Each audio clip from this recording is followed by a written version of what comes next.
On this day, in 1977, US President Jimmy Carter pardoned all US draft dodgers from the Vietnam War. But who were the draft dodgers? And what was the draft? And why were the USA involved in a civil war in Vietnam anyway? Well, allow me to explain. So the USA had joined the Vietnam War in 1955, in essence to stop the communist north of the country from taking over the capitalist south. They thought that the world was going to fall to communism like dominoes, and they had to stop this at all costs because won't somebody please think of the corporations? Interestingly, the United States never actually declared war on Vietnam. They were just there as friendly advisors, and what's 6 million tons of bombs over a 20-year period amongst friends, right? And because the USA weren't technically at war with Vietnam, this meant that men were drafted under the peacetime draft. It all makes perfect sense. Those eligible to be drafted into the military were born between 1944 and 1950, so men aged 18 to 26. And the way that the draft system worked initially was that you would have to submit your deets when you turned 18 to the selective service system.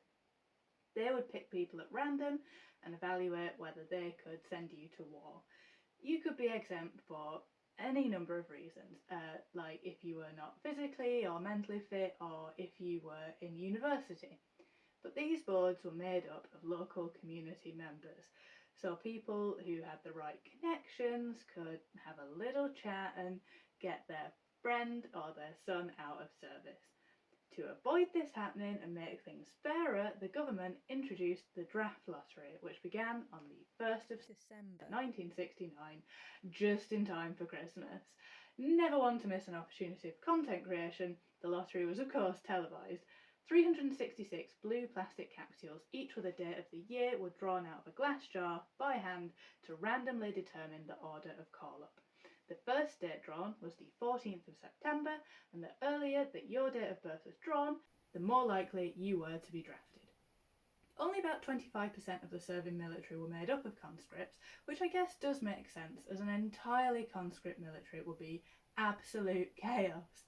From the eligible pool of 27 million men, around 2.5 million were drafted over the years of the war. Of these, 55% were working class, 25% poor, and 20% were middle class. I know it is shocking that it was poor teenagers who were sent into the meat grinder to fight the battles of the rich and powerful. Now, at the time, the war that the regular American's dad had been drafted into was World War II, which one could go and fight in and come home a hero. But as time went on, and with various war crimes being committed by the United States, such as the horrors at My Lai, the Vietnam War wasn't one that felt very heroic. In fact, it felt like the United States were the bad guys. And people began objecting to being drafted for what felt like a death sentence. By the end of the war, 58,220 US soldiers had perished, which is a small number compared to the 3 million Vietnamese casualties, of which around 2 million were civilians. But it's still a lot of people when you don't know what you're fighting for. While the wealthy could avoid the draft by going to university or paying off a doctor to say that they had flat feet, the poor draftees had to do things like defect to Canada. Around 60 to 100,000 people did this, or just refused to go. Anti-war protests ramped up, and at a protest at the Kent State University in Ohio on the 4th of May 1970, the National Guard decided that what would really get the people on side with the war would be to open fire on the protesters, killing 4 and wounding 9. People were furious. Not only were their kids dying from an unwinnable war in a country that they probably couldn't even point to on a map, now the war was killing affluent kids on home turf. In total, around 570,000 people were classed as draft dodgers.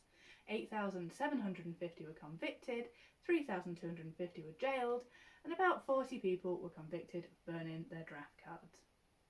This left these men to begin their lives with a stain on their record that affected their employment opportunities, it affected their social standing, and all that comes with it. So in 1977, President Jimmy Carter came into office as the US's 39th president. Literally, the first thing that he did after taking his coat off was to pardon all of those who had evaded the draft. in the memorably titled Proclamation 4483. While the pardon didn't extend to deserters, he did order the military to set up a case-by-case programme for returning deserters, allowing people to clear their names and try and get their lives back on track. Jimmy Carter died at the age of 100 on the 29th of December 2024 and was laid to rest in his hometown of Plains, Georgia, next to his wife of 77 years, Rosalind Carter, following his state funeral at the National Cathedral in Washington on the 7th of January 2025. Thank you for watching, why not subscribe, and I'll see you tomorrow.